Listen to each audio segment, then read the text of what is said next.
시청자 여러분 안녕하십니까? VOA 뉴스입니다.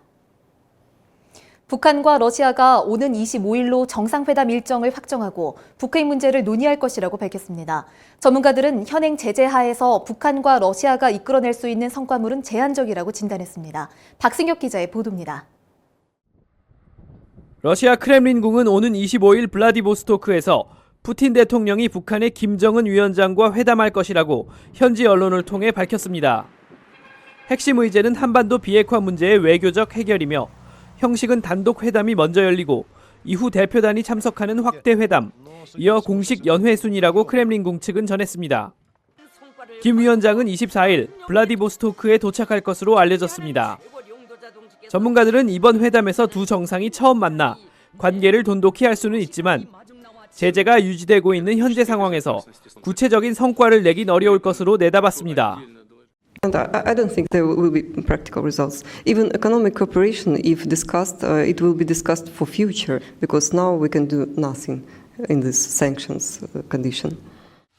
미국과 러시아의 관계가 좋지 않은 상황에서 러시아가 무리해서 북한을 도와주기 어려울 것이라는 분석도 나왔습니다. Mediator role of Russia in current dialogue between United States and North Korea. But it's difficult. This role is difficult to implement because of tense relations between United States and Russia. 백악관 러시아 담당 보좌관을 역임했던 전문가도 김 위원장이 푸틴의 환대는 받겠지만 가장 원하는 것은 얻지 못하고 돌아갈 것이라고 내다봤습니다. I don't think he'll be pleased that Russia is most likely not going to reverse course. And break consensus in the UN Security Council sanctions for North Korea. 전문가들은 러시아가 북한에 대한 영향력을 갖고 싶어 하겠지만 미국과 중국을 자극해가면서까지 북한 문제에 관여하긴 어려울 것이라고 전망했습니다. VOA 뉴스 박승혁입니다. 북한은 하노이 회담 실패 이후 더 많은 사이버 공격 도발을 감행할 것으로 전망됐는데 이를 억제하기 위해서는 강압적인 견제 정책을 펼쳐야 한다는 지적이 나왔습니다. 또 북한은 대북 제재 여파로 대량 살상 무기 개발과 불법 환적 자금을 확보하기 위해 가상화폐 거래소를 공격하고 있다는 분석도 나왔습니다. 김칸희 기자입니다.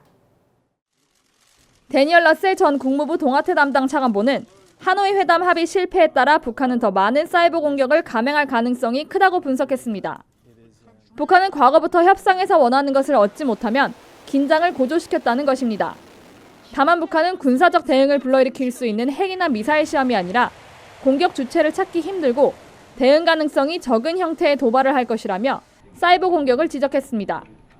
It's low cost. It doesn't require highly specialized equipment that the West could block North Korea from getting. It's very hard to retaliate because North Korea doesn't launch the attacks from within North Korea. 아시아 소사이어티 정책연구소 최근 보고서를 통해 이 같은 내용을 밝힌 러셀 전 차관보는 북한의 사이버 공격 등에 대한 미국의 강압적 견제 전략을 해법으로 제시했습니다. 북한의 도발을 무력화할 수 있는 강력한 사이버 공격 방어 시스템과 미사일 방어 시스템을 구축해야 한다는 설명입니다. Developing the defense network and infrastructure that would blunt the effectiveness of Kim Jong-un's weapons. That means upgrading our counter cyber technology. It means 러셀 차관보는 그러면서 북한의 긴장 고도를 저지하면서 비핵화 대화를 지속하되 경제 제재를 유지하는 외교 전략이 병행돼야 하며 이를 위한 미국과 한국, 일본의 동맹 강화를 강조했습니다. 앞서 영국의 싱크탱크 합동군사연구소 루시는 북한이 대북 제재 여파로 가상화폐 거래소를 공격해 돈을 벌고 있다고 분석했습니다. 보안이 강한 은행 대신 가상화폐 거래소를 해킹해 대량 살상 무기 개발과 불법 환적을 위한 자금을 마련한다는 것입니다.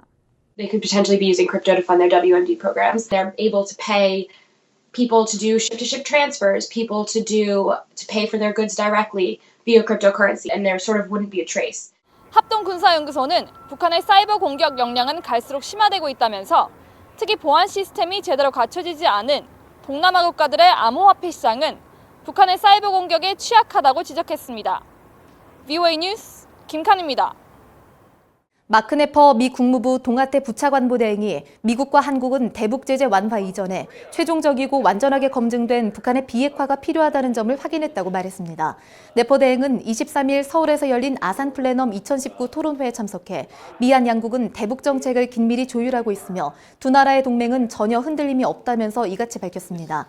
주한 미 대사 대리를 지낸 네퍼 대행은 또 토론회 뒤 완전한 비핵화에 대한 북한의 근본적인 결정이 전제되지 않는 한 그 어떤 종류의 딜도 논의할 수 없다고 말했다고 연합뉴스가 전했습니다. 북한 주민들의 자유와 인권을 촉구하는 북한 자유주간이 오는 28일부터 다음 달 4일까지 미국 워싱턴 DC에서 열립니다. 수전 숄티 북한 자유연합대표는 올해로 16회를 맞는 이번 북한 자유주간에서는 북한 장마당과 여성의 역할, 북한 군인들이 겪는 인권 침해에 초점을 맞출 것이며 이를 위해 탈북 여성들과 북한군 장교 등이 참석한다고 VOA에 밝혔습니다. 또 북한은 김씨 정권 유지를 위해 군대를 방패막이로 활용하면서 고위 장성들을 처형하고 젊은 병사들을 영양실조에 시달리게 하고 있다면서 미국 의회와 함께 북한 군대에 대한 인권 유린 문제를 짚고 탈북민 강제 북송 중단을 촉구하는 촛불 집회도 주미 중국 대사관 앞에서 열린다고 밝혔습니다. 유엔 사령부가 27일 개방 예정인 한국 고성지역 DMZ 비무장지대 내 평화 둘레길의 민간인 통행을 승인했습니다.